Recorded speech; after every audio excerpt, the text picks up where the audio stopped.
الصالحين واشهد ان نبينا وحبيبنا محمد بن عبد الله صلوات ربي وسلامه عليه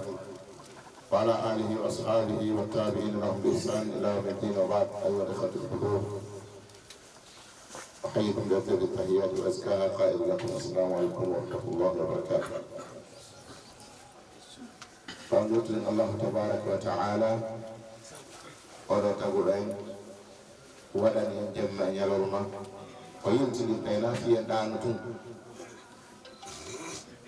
onni وجعلنا الليل والنهار خلفة لمن أراد أن يذكر أو أراد شكورا.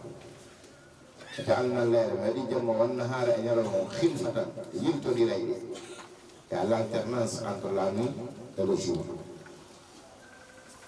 لماذا يرى؟ لمن أراد والله أمرنا لام تعليل من لام تفسير. لمن أراد أن يذكر وفين ولا لا alternance يمتد الجمع يروا ولمن أراد أن يذكر وفي فلا دوتا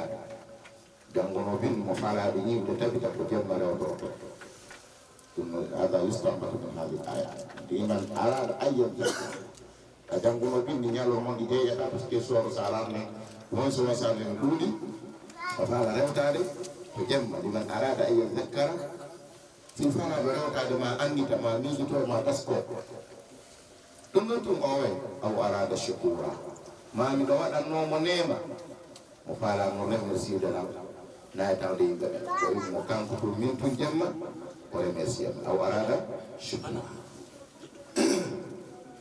يعني حكمة الله سبحانه وتعالى. كما أن الله عليه الصلاة والسلام قال جمع بالمدن يقول هاتون داجي موتا حسن نما بيان دفلان دي يا رسول الله يلا دون الله سبحانه وتعالى يعفني وما تقدم من ذنبك وما تأخر بكات لي وقت نفون بلا جبنا دون الله يعفك ويعفك وكذا وقت دعاء عنده بجتتيو كم تنتظر دون يوم إما وجب مجورا هاتون داجي موت دارينو كويت موجودين فما كأفلا أكون أبدا شكورا. أنا أعتقد وانا جاء وين تنتظر الله سبحانه وتعالى الله مكتئب وانا نينا كورنا لقوة أنا بعد أتوي موجب ما بيرجع الله بيرتنون يتيب الله سبحانه وتعالى قوم تواتا لا يريد لأحد من عبادي أن يدخل النار الله إذا نادى ولا يقول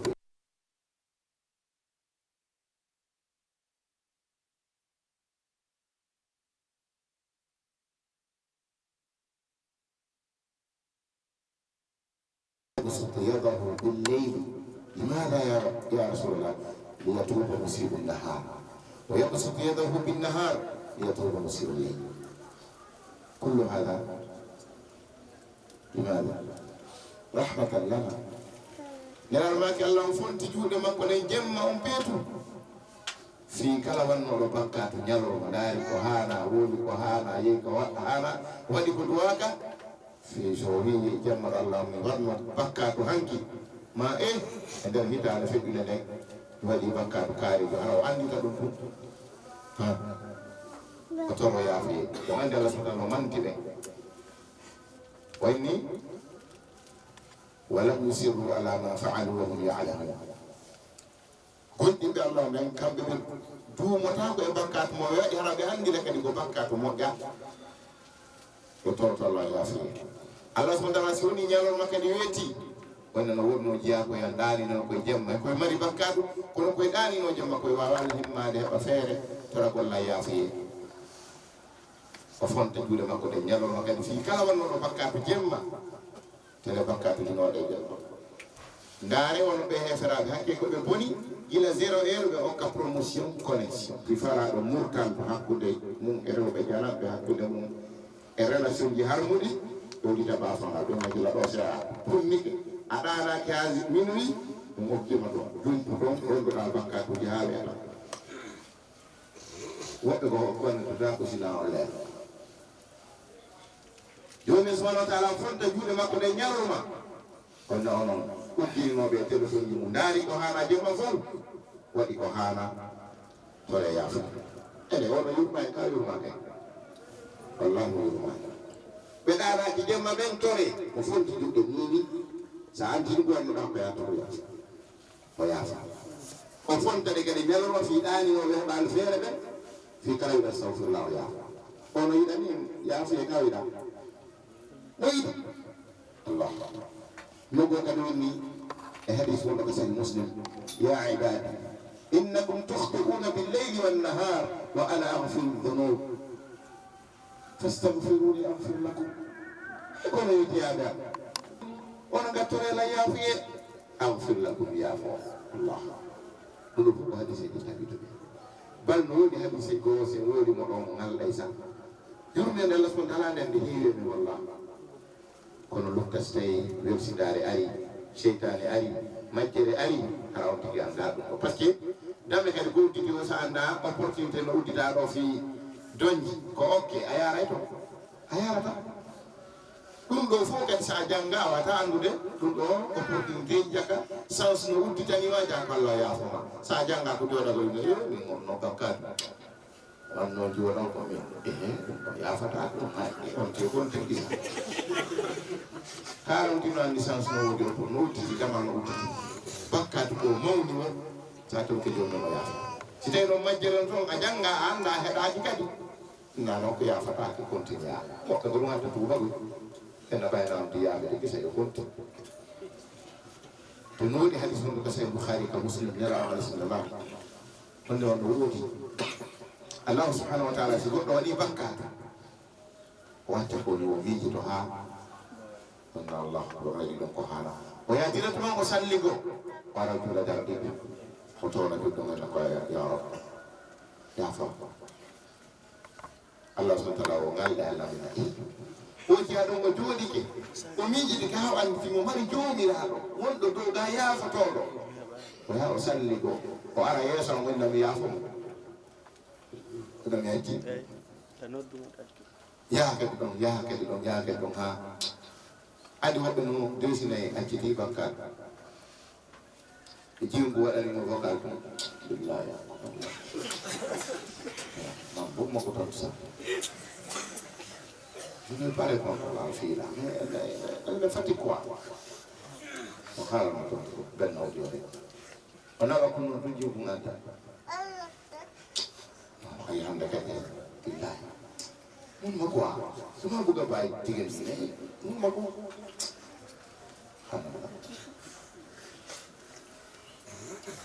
ala kulli hal wa ya ina oronku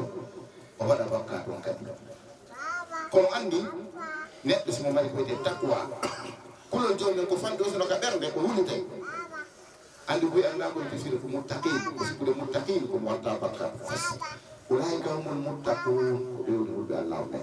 sikule hul Allah wata bakkat andi kana nali kalma hul do Allah hay so di bakkat hay mun ngel kan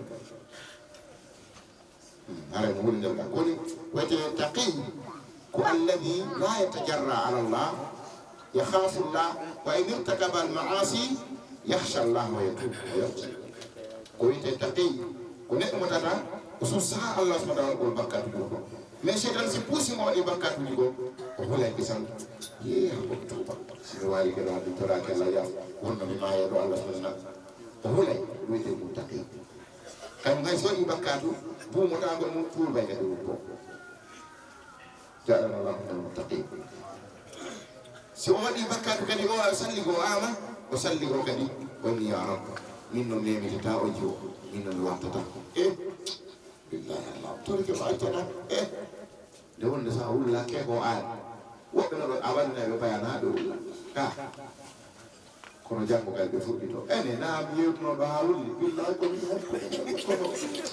ko ngadi nami ko mon o shaytane o mana ko de kadjo shaytane ne yobbe dor ho non do andi no ko yewi ko shaytane goddo naato do banto goddo be ko shaytane waddi shaytane ko do wadi ngam dangal shaytane gadi inna ene ma ana bi mushriku ko antum mushriku kono do no komin bewi no komin hannore on Allah ar modde conférence kado yiide on jettuno cataro sallika gol yimɓe ndiyam komin han ma juula billah on di falde julde jokkidira balɗe kono seytane jaɓata koyna komin wonno yimɓe ndiyam ayatu no def seen dara fukki fi na gon ni ayata ay andi do sa o ko do ta ta la preuve ala kulli hal son digi tuubi dimmu kadi Allah subhanahu wa ta'ala o jaadon o wadi bakata no yo wattata mi yaafi kam o watti kadi kono foy mo andi do mo mari yaafoto do o salli kadi o tuubi yaafi to be no yurme wala kaalu ma dal enen si tawi mi yaaɓi mo ɗawi modi yaaɓe ɗo min mi yaafo pardon mi artu e kadi woni seeɗa kadi mi yaaɓi kon wino manane min pardon non non pardon har ko ɗiɗi tun tawa noon ala en kaasi ka afino so watti tammu ko bartoni kisen ɗum ko yaltu taw o yaltu jomum subhanahu wa ta'ala so ndiri arti o watti bakkatu tammo on ma walti tammu ha joni ɓernene nde suusali wala ko mayde on mo bakkatu o yaakari o salli go o juuɗa garɗiɗo to Allah subhanahu wa ta'ala to yaafala annon en o jiya ɗon o anditi ko tammu makko ɗum ni mo waɗa ɗo bakkatu no wattata o watta kadi fo mo amali salli go ko ɓaɗo yeeso am to rolani mi accammo o inna gila ɗo mi yaafike mo if almashita gila ɗo mi yaafike mo ɗo hañande mayɗa mi nangitirtami bakkatu par ce que mi andi a puusito ko sidan mo ma puusiɗoɗa bone o nayi an wiyema ila ɗo mi yaafike ma wimtantawa bakka ɗon de joni no yurmani ka yurmake joni no yurmani kono noon an tigi tewto ɗon siga oɗo hadiseji na ok ɗon jemum jari sumay gasi ɗo mi continue ko par ce que yewti ɗo jakallah no yaako ha watta way tawi ɗuɗe ɗum ko ɗum hadis o wallata na hadis o na fois Allah subhanahu wa ta'ala a dit la troisième fois, il va dire au serviteur là, il a fait le péché là 3 fois. À chaque fois, il sait que c'est Shaitan qui lui pousse à faire ce péché. Moi-même, je sais que c'est pas à son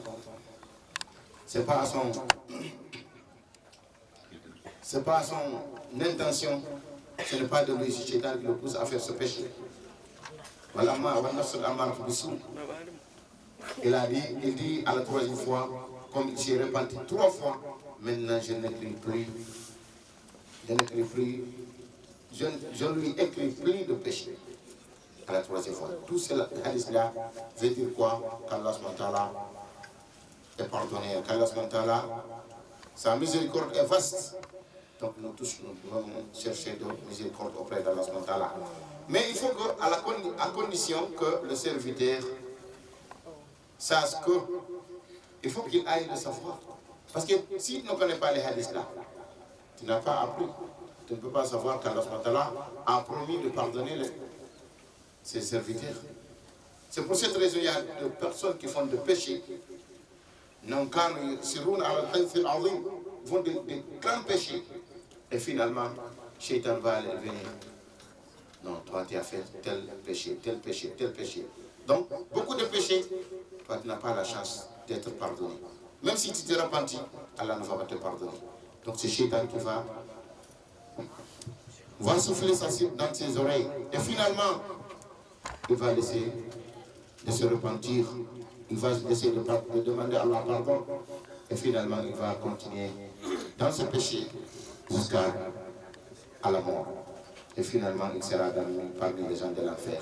Qu'Allah nous le protège. Donc, ko wallitito en noon andugol kon boni Allah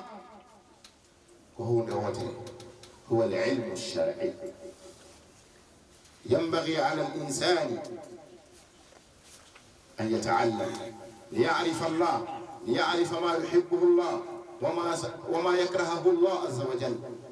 وبدون العلم لا تستطيع أن تعرف هذه الأمور كو غاندانغال واتا هولوده الله كوندو الله ييدي كوندو الله اني كوندو الله فالا كوندو بانata neddo ka Allah كوندو pottinta neddo ka Allah sa janga wata andude idan علينا بالعلم. Nous tous nous devons chercher de savoir. Ce n'est pas encore tard. Nous tous nous devons chercher le savoir. Mes frères et sœurs à l'islam, nous tous, que tu sois âgé ou enfant, femme ou homme, mari ou célibataire, nous tous nous devons chercher le savoir. Parce que c'est à travers le savoir qu'on va connaître notre Allah. Haray si ganda ngal dabbama ko don wayde ngande ko mun Allah ko Allah faala si don no andi ke afo do wurna ma ran kat fop ta wona ngol non neema goddo jaway do e otowal yahay ngal 100 personnes ngal wo payenugol hala ko sabu neddo goto petta Allah ma jirita yimbe temedere jawado e otowal hala ko goto petta andi jangugol subhanalladhi sakhkhara lana hada wa ma kunna lahu muqrinin wa inna ila rabbina lamunqalibun hala ko goto petta odon def ta goto petta andi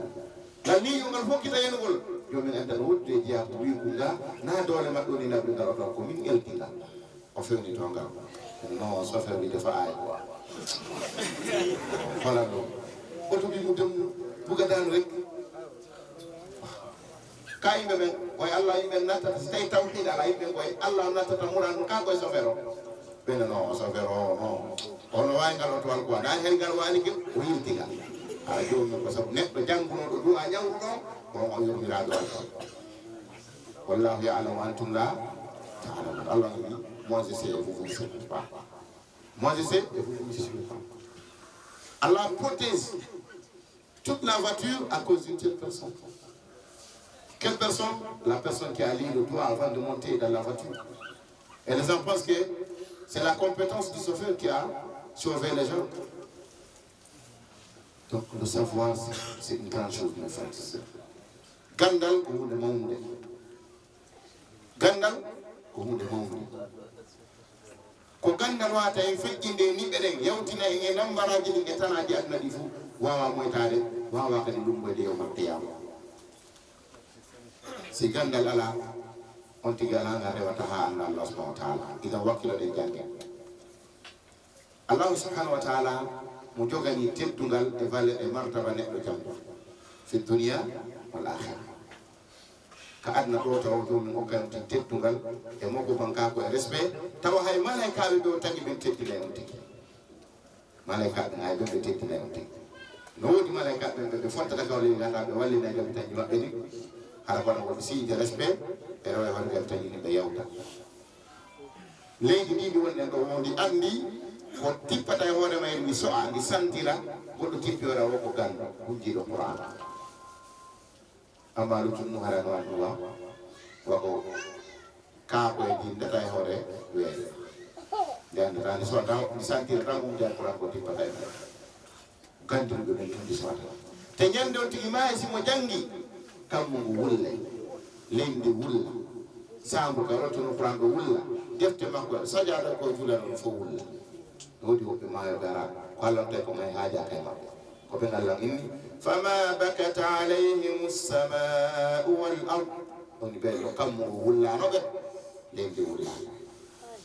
Allah neɗɗo so maayi no haani kam piiji ɗi fof wullamo ban fillama hay jinnaji ɗi yimɓe moƴƴunoɓe feƴƴinnoɓe jeyaɓe yimɓe karmakoɓe hay jinnaji ɗi wulleno ɗe woyi ko ɗo min arayno men jangga nde mo fiina yimɓe ɓen ko ɗo min arayno men jangga karma kojo maayi jinnaji ɗi fof ɗewdira ina karma kojo marani fiina goɗɗo kamen ƴetteno gandan men ara men jannon ɗon o feƴƴini hande foppo fesa Allah gandal musidɓe ɗum na ko jangirde fi goɗɗo na ko jangirde fi teddugal ko jangirde fi andu Allah subhanahu wa ta'ala sa jangiri objectif tay ko fi andu Allah subhanahu wa ta'ala Allah non jonne teddugal ngal e valeur on martaba hadafo ko lillah li a'rif Allah j'apprends pour connaître Allah j'apprends pour connaître ma religion j'apprends pour connaître comment adorer Allah comment faire ces recommandations et laisser ces interdictions j'apprends à cause de ça si tu apprends à cause de ça la valeur Allah va te donner ta valeur gandal kay sa jekki seeɗa waktu non ko inere tan mi mari kon fiino to hay fu sa waɗa woɓɓe no ɓe fiino ke 20 sana ma hasabu shay'an hatta ra'a il y a des gens qui ont appris la sunna ou bien il y a des gens qui ont appris 20 ans jusqu'à ce moment où on ne peut pas comment dire ils n'ont rien eu comme savoir. Pourquoi? Parce qu'ils ont donné un petit peu de temps pour le savoir. Et le savoir n'accepte pas ça. Le savoir, tu vas donner tout ton temps Au savoir, il te donne peu. Si tu le donnes peu, il ne te donnera rien. Donc, haray ko war kilo so bino imam ahmad muhammad wina baabe mabbe feddina be mari duubi tati mi amin ne kadi inshallah le dernier jour on mo fonte ten ko fi qiyam le no gasa mercredi no gasa mardi no gasa mercredi en daray bi mana mi mina sebiti do waday auparavant di conférence di wadde do fo inchallah de ñande dernier diamu laylo ngara enveloppe ci no wodi on va remercier les gens on va récompenser les gens qui ont maîtrisé les conférences qui s'est passées inchallah il y aura des enveloppes de cadeaux quiconque on va redemander d'écouter les audios là tout est enregistré toutes les conférences qui sont passées ici que ce soit pour moi ou bien de mes autres collègues on va tout enregistrer et demander de poser des questions. Quiconque répond, Inch'Allah, il aura quelque chose. Donc, à bon entendre ça. Enregistrer, maîtriser, mémoriser. Ok, Haray, dernier cas, vous l'avez dit, vous avez enveloppe, tu t'es dit, Haray. En fait, tu as fait ton moment, Inch'Allah. Haray, vous avez enveloppe. Quand la maladie de Mohadara, vous l'avez dit, et Adil Ladi Adadi, Inch'Allah, vous l'avez dit, vous l'avez encore sauvé. Théodule. Non. Taï. Imam Ahmad Muhammad ko bayma fi ina dum ko jëm ono tati en wudde ko na do tati yumma mabbe bamba be nabe ka julirde ender 7 ans be hunji be Qur'an nen ma fi le Qur'an be hunji Qur'an 7 plus 3 ça fait 10 ans donc à l'âge de 10 ans Imam Ahmad Muhammad a maîtrisé le Qur'an duuɓi sappo hade ɗo jiri Qur'an nene maɓɓe ɓay gayni oɗo mawɗo subahana e watta hakki moƴƴa hettoɗen o moƴƴa sonnaɓe ɓen heɗo ɗum moƴƴa ɓay ɓe gayni e nder on 10 ans ɓe nangi pay on 10 ans ɗum duuɓi sappo maka ya ahmad idhab wakhruj ila talabi ilmi alhadith واعلم ان الخروج الى طلب علم الحديث جهاد في سبيل الله تماك يا احمد Allah newna ni la mi jonnima ko baabe ma acciri mi kon ko bay ma acciri mi kon ko Qur'an mi hunjinima Qur'an mo hunjaki no hunjina sonna be be jento ne kiso mo mo hunjaki hunjinta nene si janga wa ta fati da bay ko ga be ni joni non no heddi ko a jangali ko Qur'an e sunna ko din idi hawdi be hadith e Qur'an hawdi be o wona gando wallahu ta'ala yow joni yaltu fi dabbo go gandal hadith baik itu bisa pun ayat dia tidak ada hadis. Oh ini lah hantu. Beri Allah. Yo harakah itu dah akar mau kau jangan mau hadis ya jangan. The unikanya. The budok mundiang betul lima orang hambal pun ya. Oh yo kita baik itu dasar dia nama. Ya.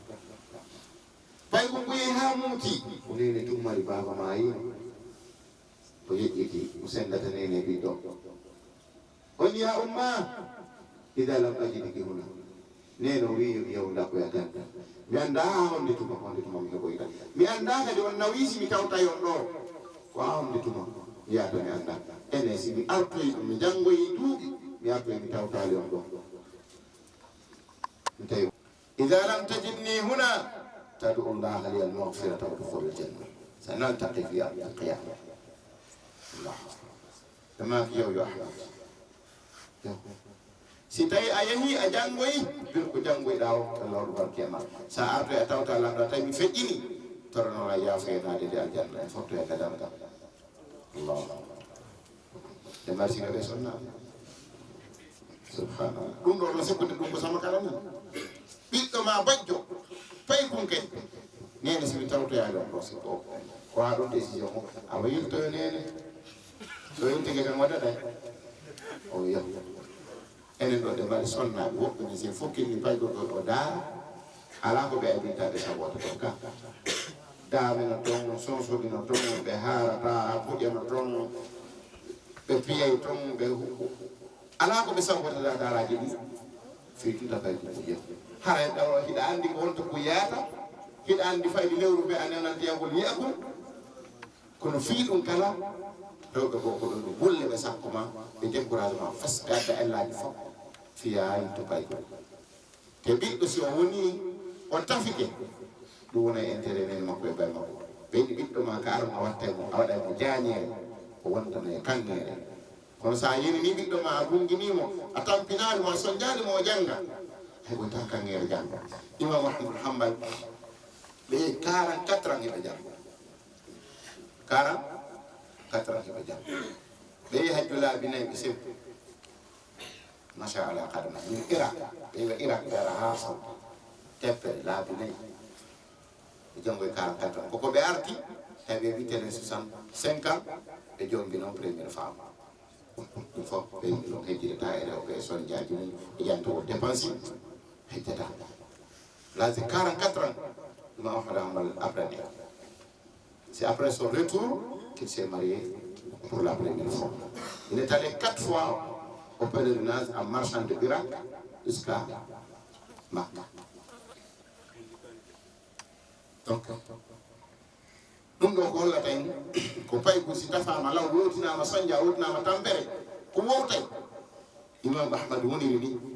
oɗo ko qissa markan jomo tata ɗum no ɓeyda neɗɗo courage no ɓeyda goɗɗo wakkilare tan koyte gandal imam ɓayɓe arti kadi kala ka ɓe nanno karmakoje no fiina ɓe yahay wonde hara ɓe windata ɓe winduno alf ɓay mottidirama ko ɓe win janggoy kon e hadis heɓuno alf hadis aɓe so ɓeni alf ko 1 million hadis deftere maɓɓe ne la jogui ɗo 40 ton jallat 50 ko moɓi hadis ɗo e ɗum 1 million hadis ko ɓe wondi ñande goo karma ko jona hen kadi futti maɓɓe yaade jande ɓe jogui parene ɓe jungo on ya ahmad ila ayna ya ahmad ɓe maki ila ayna ya ahmad ma al mihbara ahmad gonɗo yarta nde tindore ando e fuuta nande koyde tindore ka gonɗo yarta nde tindore ɗa eɗi karambi ma a sentituɗa yaha a jogui paɗe jungo imam ahmad hamad ɓe maki ma al mihbarati ila al mihbara ɓe maki min nde tindore mi sekkotode hanen nde ha ka berɗe min e nde tindore ndaha min sertata ha ka berɗe ɗum ɗo no duwa markude nder ɗo ɗum ɗo no duwa juude min enen sukaɓe janggoyɗo 44 ans arte ala de 65 ans ɓe jombi ara mum ha joni ɓe jindude yaha kala ka ɓe nani karmo kojo ɓe janggoya anen ɗo ɓe 65 ans ɗayno ɗo mais ɓe ɗuuɗa si hewtugal no woodi si hewtugal no woodi ɓe ɗuuɗa yo abdoul bari eyi en ɗo woɓɓe men gaynino jande ɗo woɓɓe men ɗo gaynino jande dawata ɓen ka d'autres parmi nous ici donc on finit d'apprendre à l'âge de 65 ans Imam Ahmad Hanbal continue ses études après avoir mémorisé le Coran mémorisé 1 million de hadiths et d'autres savoirs. Mais jusqu'à ce temps, il est en train de continuer d'apprendre. Lorsqu'on la demande, toi, quand est-ce, jusqu'à quand tu vas au savoir, tu vas chercher le savoir? Il a dit jusqu'à la mort. Jusqu'à mon tombe, j'allais apprendre. Donc nous, les jeunes, cela doit nous manquer. Un vieux de 65 ans est en train de poursuivre ses études. Et nous, il y a d'autres parmi nous qui n'ont même pas atteint les 40 ans, nous sommes retraités à l'éducation. C'est comme ça qu'on peut se dire. Donc, il y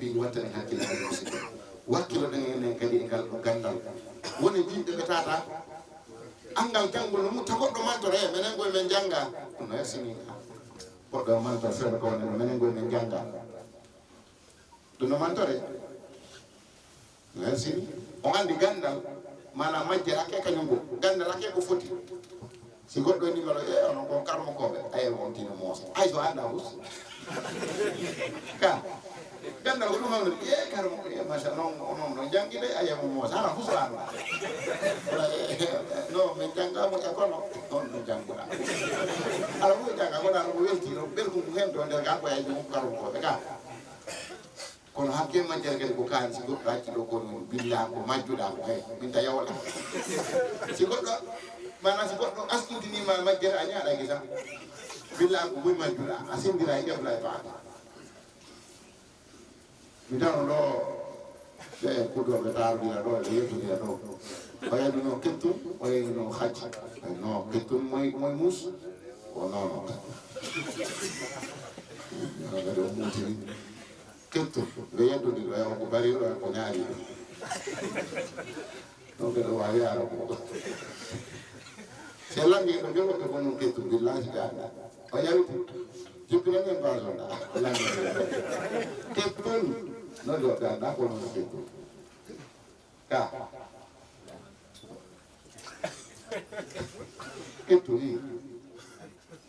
wala na ko kana an der ko ma ko an so ka do ya na ko ka wi la mo se be no no le na la jangu de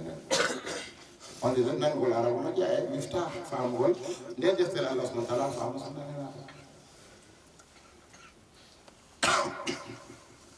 ay wakira de jangi tigi ko na arabu jangide o men wala jang men na musas na usasi da jangu ko diina ma kay na da jang ay to ko no askin ni musas kira kan ko da na ba no men na ma da sama na ma da sai da jang alquran a jangi quran ga firi de tafsir wonde ko de firi alquran jippi ne bay ko wotere jippi na wala muhammad sallallahu alaihi wasallam jangi ne firanda na ma da sai da jang jettuma ko ni janga wa ko wonde to ko ndara ara woni julɗo kamil ɗaɓɓaɗo haray tigi tigi o wakkilone ngal ɗo gandal e fi jigoy ko ɓuri noon naɓude waktuji men ɗin hande ɓuri yeɓude waktuji sukaɓe ko internet o téléphone o téléphone o koye ɓuri yeɓude waktu o hande ɓuyi emen mémoire ji ɗin boni wata maîtrise de hande téléphone ji ngay dina ko den kila defter ne wol law be no ide télécharger ne derga qur'ana mo wol law no mi da mari qur'ano ngaw application no derga ko na janga ka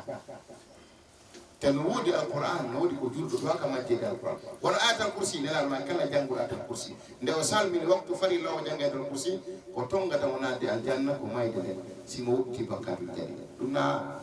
c'est pour de paradis ko jamal aljanna no ka tuma kande kay da julde sa jangi atal kursi ko tonga tama na ko aljanna ko may ko sinar na wantu bakatu mo wobe men rosel jippini en kani ka eskali jira worbe re ko fu en ni kala mo jake atal kursi jippota ko do hande fu ko do sullo ko do ne lande on gawlo inare no da me joga no fi atal kursi o ngare adana no ngawlo ko ma nda sa jawni no la kaskale do ti sullo ka bu ina no walda en dare be mu jaay atal kursi be inde hande jippata ke be en dare ke do ti ko daro en da wallahi bu jippata ko do ka donc andi si ko be ni kelda ma ngala jangude e metti ne ka kono en digden dal porti ko na dite aljanna tawina. Il y a beaucoup de musulmans qui ne mémorisent pas l'Ayatul Kursi. Et c'est grave. Jangugol tabar. Ko non andi lañu tabar ko mulki gol ni. Nela ro nak gol don gol jandam tigi le tekab. Sa du ke jangol mulki. Tabaraka alladhi bi yadihi mulku wa ala kulli shay'in qadir. Gol jandam tigi le tekab. Il y a beaucoup d'entre nous qui ne mémorisent pas. C'est là que ko ay jelo mari wera ya on ba do mulki ko ay jelo mari ay 30 versets kan wala fajiri ko fata fajiri ko 30 versets mul ko 30 versets ay ka pantati maîtrise gol danda jangugol qul huwallahu ahad tiki de kala tiki de une fois ala no wasiya qur'an divisé en 3 parties a jangi parti ko sa jangi ko 3 fois no sa tepini qur'an ene ronka kon no andi tan ko secret ko kon ki va répondre c'est le savoir c'est un bien sa jangi anu secret no di caabi jangal no ko sa janga atay di jangal mo fo mi anda ne ha lan do sa wa ene aya ajizu ahadukum an yaqra thuluth al-qur'an ono godde mo ronka jangi tatabal qur'an do tiers du Coran et dañu naan maanaam da ngeen di golle jàngi ji ni dafa kene on ronka jàngul pour wala ala أبلن من واحد ما كافول سورة القرآن على جاني فكر تامنا نه ساجاني على جاني فكر تدل ما ساجان قلتي على ما ساتي بني القرآن إذا فوق تابينه ناترال إذا فوق القرآن كده يرتالي سورة القرآن على toujours na yo tede ba kala ko goddo jangata ay suka dande no hunji no ay wolde ara wuru ala fusu ganda e qur'an si anani be jang afante bugade be kay fusu ganda e qur'an yu bagin dino no na tere o tin kora da fusu ganda e qur'an kala ko goddo jangata fal jabta bi kitabillah commençons par le Coran c'est la source du savoir quand on pige il faut pour tous les savoirs les sources dans le Coran. Al-Muhim aussi que je dois vous sen jangi si ande piji ko sen jangi si ande ko no watte sen jangal fu sen ande e famino to que Allah subhanahu wa ta'ala Allah subhanahu wa ta'ala nafi'a nasallallahu azza wa jalla yarzuquna ilman nafi'a Allahumma ya man yabsutu yadahu bil layli yatubu musibun nahar Allahumma arzuqna ilman nafi'a اللهم ارزقنا علوما نافعه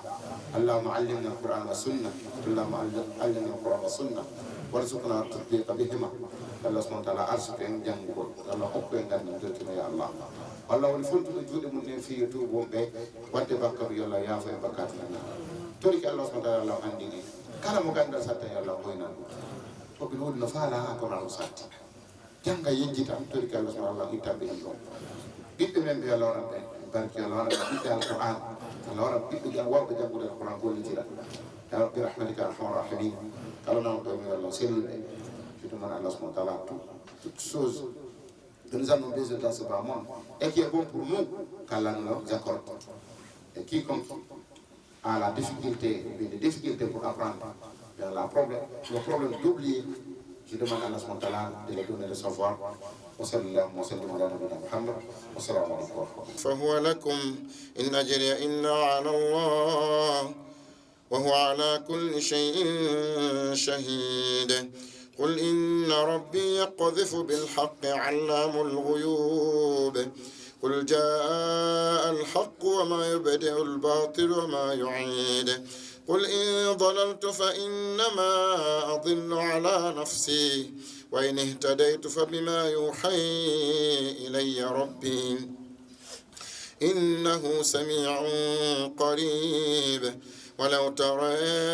إذ فزعوا فلا فوت وأخذوا من مكان قريب وقالوا آمنا به وأنى لهم التناوش من مكان بعيد وقد كفروا به من قبل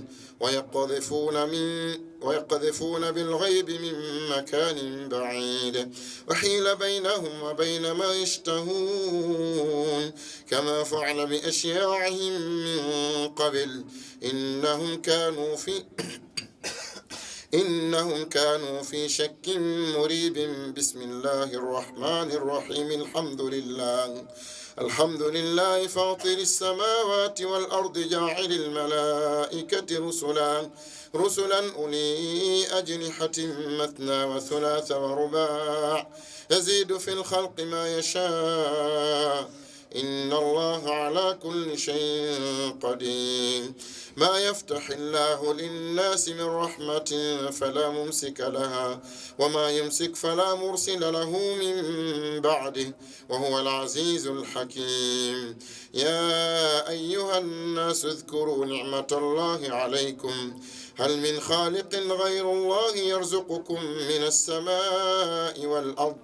لا إله إلا هو فأنى تؤفكون وإن يكذبوك فقد كذبت رسل من قبلك وإلى الله ترجع الأمور يا أيها الناس إن وعد الله حق فلا تغرنكم الحياة الدنيا ولا يغرنكم بالله الغرور إن الشيطان لكم عدو فاتخذوه عدوا إنما يدعو حزبه ليكونوا من أصحاب السعير الذين كفروا لهم عذاب شديد والذين آمنوا وعملوا الصالحات لهم مغفرة وأجر كبير أفمن زين له سوء عمله فرآه حسنا فإن الله يضل من يشاء ويهدي من يشاء فلا تذهب نفسك عليهم حسرات إن الله عليم بما يصنعون والله الذي أرسل الرياح فتثير سحابا فسقناه إلى بلد ميت ثم الصلاة والسلام على نبينا محمد وعلى آله وصحبه وسلم ثم أما بعد أحييكم جميعا بتحية الإسلام الخالدة تحية المسلم لأخي المسلم ألا وهي قائلا لكم السلام عليكم ورحمة الله. هاي قدركم سبجول يتي الله تبارك وتعالى جولي إدو النباجو محمد صلى الله عليه وسلم ما كان بين وندنا دما والله سندون أندونكم بأندي on jalayno ko fanɗi on wullayno ko ɗuuɗi on maɓotano yiidugo somnaɓe moɗon e baldi bal on yalteno ko laawi ɗon jinda ɗon wulla ɗon maaɓi no hewtoyollaka ɓawa ɗon mi wurike musidɓe hirago sam hay ɗum ɗo wona konngol yewtere badani kon ko konnguli jarnugol welton ɓe gandi mo jarnata yimɓe ɓe jarnata allahu tabaraka wa taala ko jadi kon en weltani ka usas hay allah yoɓɓe ko ɓuri e moƴƴude jotti ɓawo ɗum kañum kadi hiɗen weltano ɓe ɓandanteɗama no jogani en oɗo nokku wiyeteɗo Jama TV mandanteɗama heno wakkilani en e sakitugol kaɗo diina kañum kadi ɓe udditani en nokku on jonni en mo fiyen wawu yottinde kaɗo diina hara hiɗen weltanoɓe hiɗen jarnaɓe ko waɗi noon si goɗɗo on wondi seeɗa tawi on neɓidali ha on togi wakkilike fayda an ko wiwɗamo o imoye muɗum o ƴetti o jonnima ñalla ɗen andi hiɗen mari toon émission goto wonɗe wadde chaque vendredi en ara heƴe muɗum joni ko humpitugo ɗum ɗo joni noon si tawi on togi ƴetti caméraji muɗum couraji muɗum piiji muɗum fof huɓɓanima hiɗa yettina e muɗum dina allahu tabaraka wa taala hiɗa yettina sunna ninaɗum sallllahu alayhi wa sallam musidɓe ɗum ɗon ko welo welo e nder on nokku e heeɓi ceernoɓe joni heewuɓe ɓe andanteɗama e noddeɓe ɗon ɓe yettina oɗo sunna usal abdourahmane ɗo ɓe yeehi ɗon laabi ɗiɗi usal chérif ceernoɓe heewuɓe ay usal tayibu ko haali usal tayibu yaha komin yewti hari koɓe weyte noɓɓe ɓe jaabolan min ƴettita jour ɓe yaha tawi ɓe hendike bi avion maɓɓe yahugol ngol umra si ɓe arti ko ɗum min haldi ɓawo ɗon kamɓe kayen kadi ɓe arana en ko émission fiye watta hira joguitoɗe o télé moƴƴo wiyeteɗo Jama TV anden mo wallitaɗen e kaɗo diina noon moƴƴano musidɓe haray mardi arowo eɗen mari ɗon kañum kadi yewtere molanade nandanteɗama ko docteur Tahir woni en waɗande nde yewtere e mardi arowo e Jama TV woni iɓe 14h30 inchallah si tawi ko Sénégal ɗo wonɗa ɗo wawi nangude seen on a wawe mo darde e nokku kala ko joɗiɗa si tawi noon a wawali mo darde ɗon ɗa wawi natude Play Store télécharge application no wiye Jama TV ɗon a wawe darde émission no rewri lawol walla yaha Facebook ɗon kañum kadi a wawe darde émission o tawa ko ɗon e ɗon walla yaha YouTube